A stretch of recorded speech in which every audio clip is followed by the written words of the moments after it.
Mes chers élèves, les abonnés à ma chaîne Labo SVT, bienvenue à cette séance consacrée à l'unité de l'immunité naturelle, chapitre de l'immunité, programme de la 3e année collégiale internationale.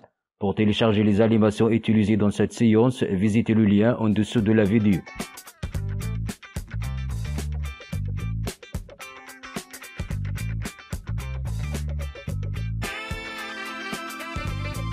Mes chers élèves, observez cette caricature et répondez aux questions suivantes.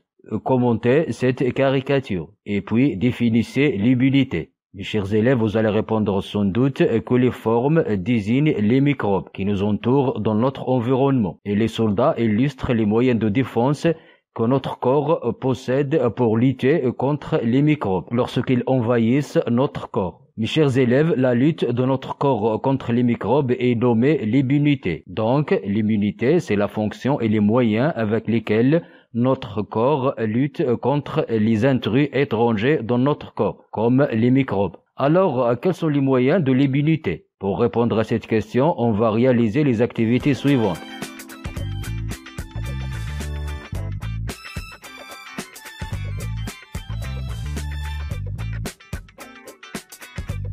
Mes chers élèves, observez cette photo qui illustre l'hospitalisation d'un brûlé grave avec de larges surfaces brûlées de la peau. Et répondez aux questions suivantes. Pourquoi on soigne ces brûlés graves dans des salles stérilisées? Concluez-vous donc le rôle immunitaire de la peau. Vous allez répondre sans doute que les brûlés sont soignés dans des salles stérilisées pour que leur corps ne soit pas envahi par les microbes. Donc, mes chers élèves, la peau constitue le premier obstacle anatomique qui empêche la pénétration des microbes à l'intérieur du corps. Alors, quelle est la structure histologique de la peau qui lui permet d'empêcher la pénétration des microbes à l'intérieur de notre corps? Et quels sont les autres obstacles immunitaires anatomiques? Mes chers élèves, observez cette illustration des obstacles anatomiques immunitaires et répondez aux questions suivantes. Quelle est la structure histologique de la peau et les épithéliums des diverses muqueuses? Et c'est quoi le milieu intérieur? Vous allez répondre sans doute que la peau revêt notre corps est constituée de strates de cellules juxtaposées, nommées tissus de revêtement, qui empêchent la pénétration des microbes dans notre milieu intérieur. Les épithéliums, qui sont aussi des tissus de revêtement, constituent généralement d'une couche de cellules qui tapissent la face interne des voies digestives, respiratoires et génitales, dont leur rôle est d'empêcher le transit des microbes ingérés vers le milieu intérieur. Mes chers élèves, on désigne par le milieu intérieur les tissus et les espaces interstitiels dans notre corps. Mes chers élèves, les voies génitales, digestives et respiratoires font partie du milieu extérieur, même s'elles sont à l'intérieur de notre corps. Mes chers élèves, le rôle mécanique des tissus et des épithéliums est renforcé par des sécrétions qui contiennent des substances chimiques qui agissent sur les microbes et qui sont nommées les obstacles chimiques. Alors quels sont les divers obstacles chimiques? Et maintenant, on va découvrir un autre type d'obstacle en observant cette animation et en répondant aux questions suivantes. Qu'est-ce que c'est que les cils des voies respiratoires? Décrivez le rôle de ces cils. Vous allez répondre sans doute que les voies respiratoires, en partant des fosses nasales vers les bronches et les bronchioles, sont couverts par d'immenses poils, nommés des cils, et qui sont en continuelle vibration, et qui balayent et expulsent les microbes qui sont inspirés dans l'air. Ce processus est nommé vibration des cils, et qui est considéré comme un obstacle mécanique et un moyen de défense contre les microbes.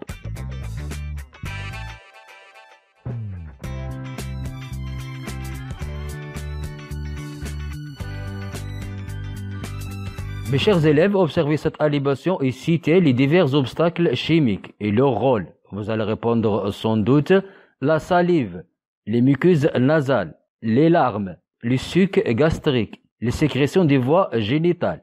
Ces diverses sécrétions contiennent des enzymes ou de la salinité ou de l'acidité qui tuent les microbes et constituent donc des obstacles chimiques.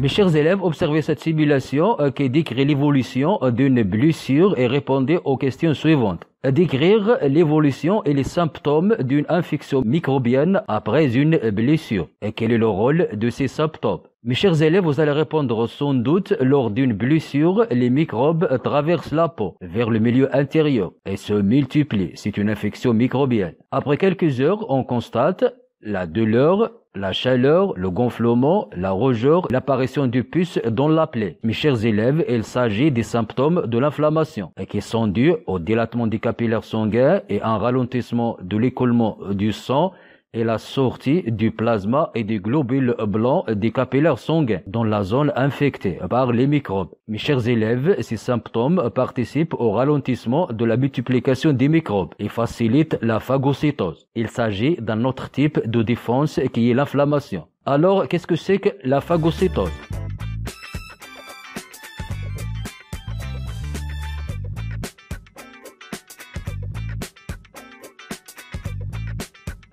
Mes chers élèves, on continue à observer le développement de l'inflammation microbienne et on répond aux questions suivantes. Et quel est le comportement des globules blancs, nommés aussi des phagocytes, vis-à-vis des microbes? Vous allez répondre sans doute que les phagocytes ou les globules blancs quittent les capillaires sanguins, c'est la diapidèse. Ils sont attirés vers le lieu de l'infection microbienne, c'est l'attraction. Ils fixent un microbe, c'est la fixation. Ils absorbent ce microbe, c'est l'absorption. Ils sécrètent des enzymes qui détruisent le microbe, c'est la digestion. Et puis, ils expulsent les débris du microbe à l'extérieur, c'est l'expulsion. Mes chers élèves, l'ensemble de ces étapes est nommé la phagocytose. Donc, la phagocytose, c'est la destruction des microbes à l'intérieur de notre corps par les phagocytes, qui sont les globules blancs.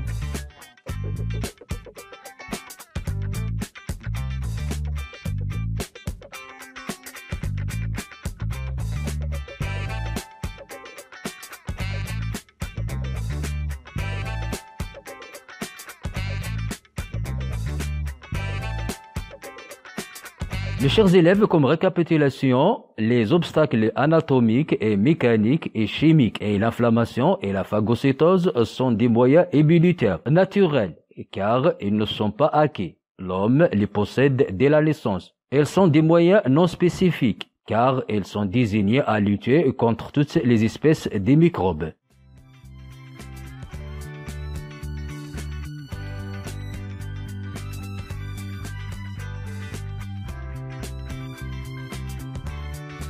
Mes chers élèves, on est arrivé à la fin de cette séance. La séance prochaine sera consacrée à l'immunité acquise. Je vous invite à vous abonner à ma chaîne, comme j'attends vos observations pour améliorer ces productions pédagogiques. Merci et au revoir.